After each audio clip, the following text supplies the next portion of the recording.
로마서 7장 7절부터 25절 말씀입니다. 그러면 우리가 무엇이라고 말을 하겠습니까? 율법이 죄입니까? 그럴 수 없습니다. 그러나 율법에 비추어 보지 않았다면 나는 죄가 무엇인지 알지 못하였을 것입니다. 율법에 탐내지 말아라 하지 않았다면 나는 탐심이 무엇인지를 알지 못하였을 것입니다. 그러나 죄는 이 계명을 통하여 틈을 타서 내 속에서 온갖 탐욕을 일으켰습니다. 율법이 없으면 죄는 죽은 것입니다. 전에는 율법이 없어서 내가 살아 있었는데 계명이 들어오니까 죄는 살아나고 나는 죽었습니다. 그래서 나를 생명으로 인도해야 할 그 계명이 도리어 나를 죽음으로 인도한다는 것이 드러났습니다.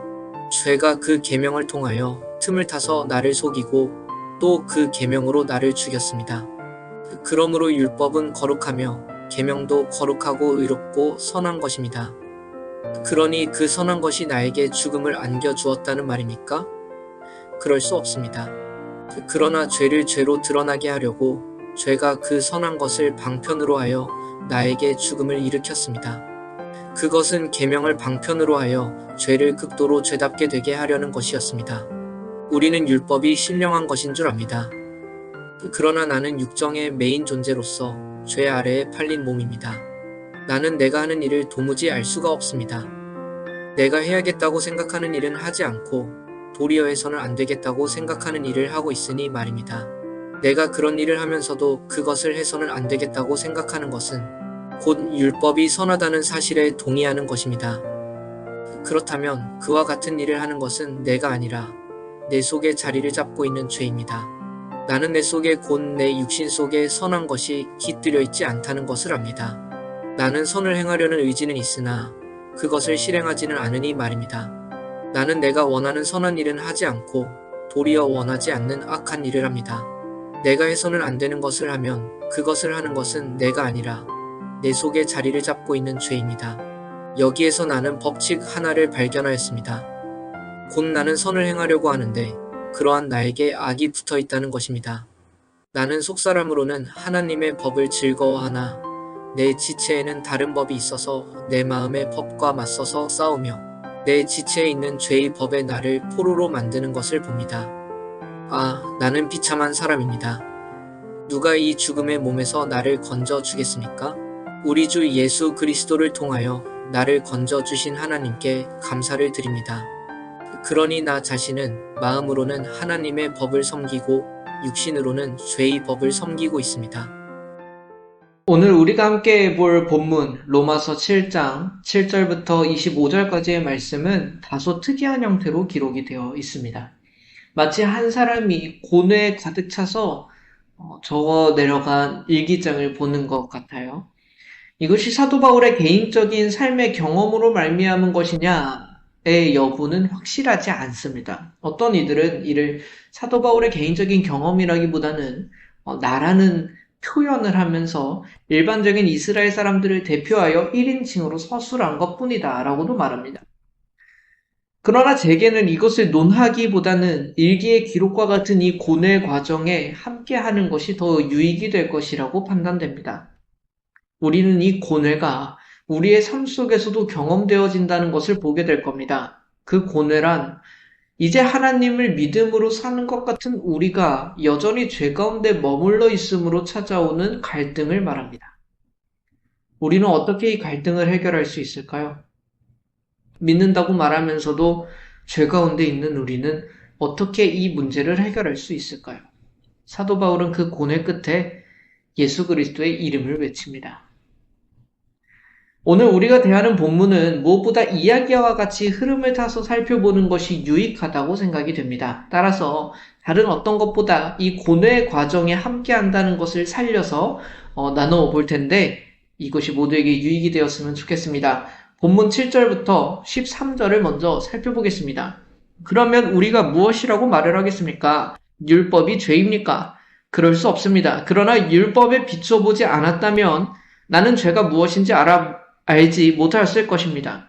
율법에 탐내지 말아라 하지 않았다면 나는 탐심이 무엇인지를 알지 못하였을 것입니다. 그러나 죄는 이 계명을 통하여 틈을 타서 내 속에서 온갖 탐욕을 일으켰습니다. 율법이 없으면 죄는 죽은 것입니다.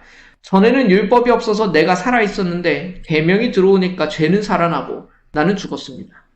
그래서 나를 생명으로 인도해야 할 그 계명이 도리어 나를 죽음으로 인도한다는 것이 드러났습니다. 죄가 그 계명을 통하여 틈을 타서 나를 속이고 또 그 계명으로 나를 죽였습니다.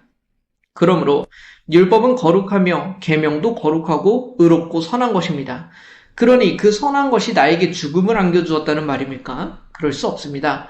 그러나 죄를 죄로 드러나게 하려고 죄가 그 선한 것을 방편으로 하여 나에게 죽음을 일으켰습니다. 그것은 계명을 방편으로 하여 죄를 극도로 죄답게 되게 하려는 것이었습니다. 이전까지 우리는 율법이 우리를 의롭게 만들어주지 않는다라는 사실을 강력하게 봤습니다. 그랬더니 질문이 들어요. 그러면 율법은 악한 것인가? 그렇지 않습니다. 율법이 없었다면 우리는 죄가 무엇인지를 알지 못했을 거예요. 탐내지 말라는 율법이 알려주었기 때문에 우리는 탐심이 죄구나라는 것을 인지하게 된다고요. 그런데 문제는 죄가 이 계명을 틈타서 우리 안에서 탐욕을 일으킨다는 겁니다. 여기서 그래서 죄는 어떤 행위 자체를 말하지 않습니다. 우리의 사악한 본성을 뜻하는 것과 같다라고 이해를 하는 게 좋아요. 그러니까 마치 인격적인 것으로 묘사된다고요. 선악과를 먹으려고 속였던 뱀과 같이 악 그 자체를 말한다. 이것이 우리에게 경험되는 거예요. 탐내지 말라는 율법을 알고 나니까 오히려 탐을 내고 싶어지는 거예요. 하지 말라고 하니까 더 하고 싶어져요. 이것이 우리의 사악한 본성이 하는 일입니다. 율법이 없었다면 죄도 이런 짓을 하지 못했을 겁니다. 그러나 율법은 주어져야 했었고 율법이 도리어서 우리를 죽게 하는 상황이라고요. 원래 율법은 우리를 생명으로 인도했어야 하죠. 그러나 우리의 사악한 본성이 율법을 이용해서 우리를 죽음으로 몰아내고 있다라는 것입니다. 사악한 본성이 율법을 틈타서 우리를 속였습니다. 그렇게 우리가 죄로 죽게 된 거예요. 그러니까 율법이 악한 것이 아니다. 율법은 거룩한 것이다. 의로운 것이다. 선한 것이다. 그렇다면 어떻게 이렇게 선한 율법을 통해서 우리가 죽게 된 것일까? 율법 때문에 그런 것이 아니다라고요. 악의 존재가 우리의 사악한 본성이 그 율법을 악용하여 우리를 죽음에 이르도록 한다고요. 죄를 깨닫게 해서 우리가 죄인임을 자각하게 할 뿐 아니라 알면서도 그것을 행하도록 만든단 말입니다. 본문 14절부터 20절을 이어서 보겠습니다. 우리는 율법이 신령한 것인 줄 압니다. 그러나 나는 육정의 메인 존재로서 죄 아래에 팔린 몸입니다. 나는 내가 하는 일을 도무지 알 수가 없습니다. 내가 해야겠다고 생각하는 일은 하지 않고 도리어 해서는 안 되겠다고 생각하는 일을 하고 있으니 말입니다. 내가 그런 일을 하면서도 그것을 해서는 안 되겠다고 생각하는 것은 곧 율법이 선하다는 사실에 동의하는 것입니다. 그렇다면 그와 같은 일을 하는 것은 내가 아니라 내 속에 자리를 잡고 있는 죄입니다.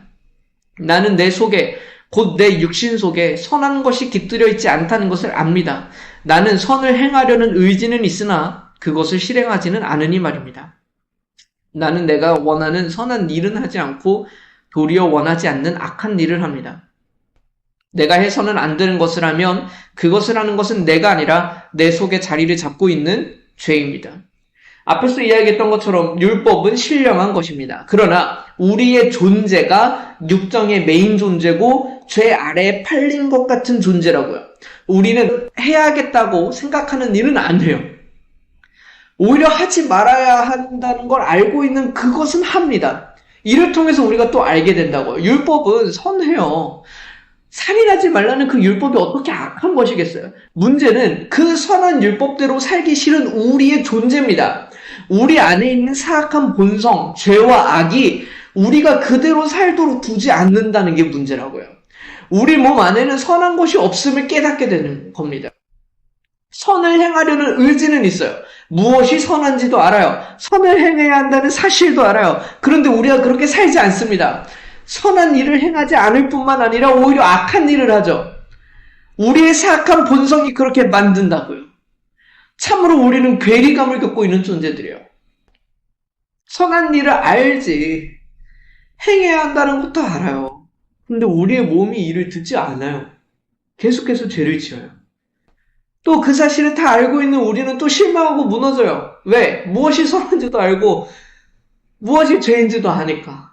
뭘 행해야 되는지도 알고 뭘 행하지 말아야지도 아니까.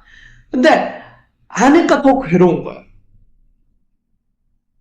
이것이 지금 우리에게 일어나는 일이잖아요. 본문 21절부터 23절입니다. 여기에서 나는 법칙 하나를 발견하였습니다. 곧 나는 선을 행하려고 하는데 그러한 나에게 악이 붙어 있다는 것입니다. 나는 속사람으로는 하나님의 법을 즐거워하나 내 지체에는 다른 법이 있어서 내 마음의 법과 맞서서 싸우며 내 지체에 있는 죄의 법에 나를 포로로 만드는 것을 봅니다. 이를 정리해 보는 거예요. 우리는 선을 행하려고는 합니다. 그런데 사악한 본성, 죄와 악이 우리에게 있습니다. 그러니 우리의 속사람은 하나님의 법을 즐거워하지만 무엇을 행해야 하는지도 알고 그렇게 살아보려고도 하지만 그러나 우리에게는 다른 법도 존재합니다. 마음의 법과 싸우는 거예요. 그리고 결국 죄와 악이 여전히 우리를 포로로 만듭니다. 그렇게 살지 못하도록 만드는 거예요. 이것이 지금 우리가 겪는 갈등의 모습입니다. 지금 이 갈등의 양상을 이제 아시겠습니까? 그리고 이 흐름에 공감이 되시나요?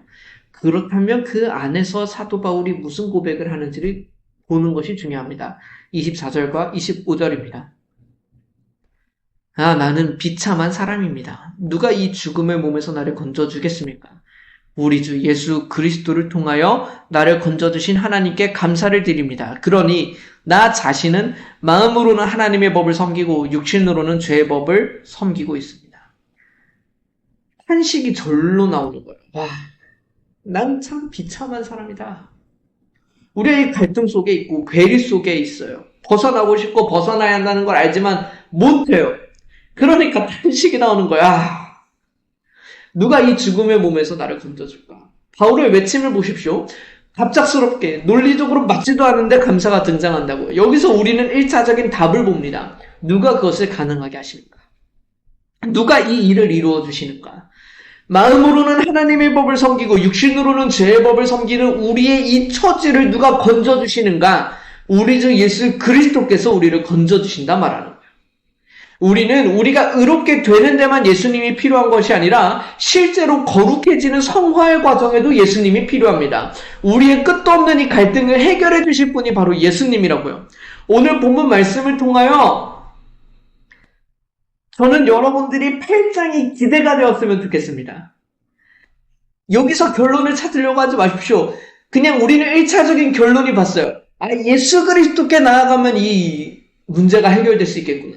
하지만 우리 구체적인 모습을 보지 못했잖아요. 이것이 어떻게 해결될 수 있는데요? 예수 그리스도라는 그 이름 안에 우리한테 어떤 일이 벌어질 건데요? 오늘 본문은 거기까지 다루지 않습니다. 그러나 저는 오늘 본문이 여러분들에게 오늘 하루의 묵상의 전체가 됐으면 좋겠습니다. 우리의 삶 속에 일어나는 갈등을 살펴보십시오. 바쁜 일상 속에서 지금 우리 마음 가운데, 우리의 영적인 삶 가운데 어떤 갈등이 벌어지고 있는지도 모른 채, 묵상하지도 않은 채, 지금 나의 존재가 어떤지도 모른 채, 그냥 바쁜 일상 속에서 우리의 이 모든 고민을 다 뒤로 제쳐놓고 그냥 하루를 살아가지 마시고 오늘 하루만이라도 이 갈등 속에 젖어 보십시오. 우리가 얼마나 비참한 존재이며 24절에서 말한 것 같이 누가 나를 여기서 건져줄까 하는 이 탄식이 우리 마음의 탄식이 되었으면 좋겠습니다. 그러면 8장이 너무 기대가 되지 않겠어요? 내일의 메시지가 너무 기대가 되지 않겠습니까? 아닙니다. 여러분 답은 내일 보십시오. 그러나 이 갈등이 우리의 현실을 얼마나 잘 설명해 주는지를 묵상해 보십시오. 그리고 예수 그리스도께서 우리에게 어떠한 답이 되실지를 한번 기대해 보십시오.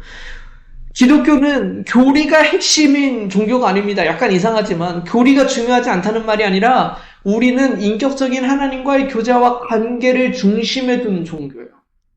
어느 누구도 가치 있게 여기지 않았던 십자가에 달리신 연약해 보이는 한 신이 우리의 중심입니다. 그분이 우리 주 예수 그리스도죠. 오직 그분만이 우리를 건져내 주실 거예요. 오늘은 그것으로 충분합니다. 우리의 비참함을 깨닫고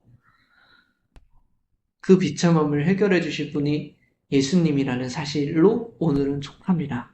오늘 이 말씀이 우리를 이 말씀 안으로 집어넣어서 이 갈등, 우리가 지금 살아가고 있는 이 비참함에 대해서 절감하게 되는 하루가 되었으면 좋겠고, 그러나 그것을 절감했기 때문에 8장에 나오는 그 하나님의 말씀과 예수 그리스도의 그 이름이 기대되는 우리의 삶이 되었으면 좋겠습니다. 잠시 함께 기도하겠습니다. 하나님 아버지, 참으로 이 말씀이 정확합니다. 우리는 이 갈등 속에 살고 있습니다. 선한 것을 알고 믿음의 일을 알면서도 그것을 행하지 않고 도리어 악을 행하는 우리의 처지를 주님이 아십니다. 사도 바울의 탄식이 우리의 탄식입니다. 도대체 언제 우리는 이 삶에서 벗어날 수 있을까? 어떻게 우리는 이 삶을 벗어날 수 있을까? 그러나 우리에게 희망이 되는 것은 주님이 이 삶을 아십니다. 주님이 우리의 모습을 아십니다. 그리고 건져주시는 하나님이 등장하십니다. 우리 주 예수 그리스도께서 우리를 건져주신다고 말합니다. 주님, 바쁜 현대인의 삶 속에서 이런 갈등마저 외면한 채 바쁜 일상을 살아가다가 정작 내 삶이 어떠한 갈등 속에 어떻게 병들어가고 있는지도 모른 채 나아가는 사람들이 되지 않게 하시고, 정말 이 말씀 앞에 머물러, 기도 앞에 머물러, 하나님 앞에 머물러서 우리가 얼마나 비참한 존재인지를 깨닫게 하시고, 그로 말미암아 하나님께서 주시는 해결책과 그 복음이, 예수 그리스도 이름이 참으로 기대되고 설레이는 그 삶이 시작되게 하여 주시옵소서. 오늘의 메시지가 참으로 하나님을 기대하는 그 방향으로 사용되기를 간절히 소원하며 우리를 정말 건져내 주실 예수 그리스도 이름으로 기도드립니다. 아멘.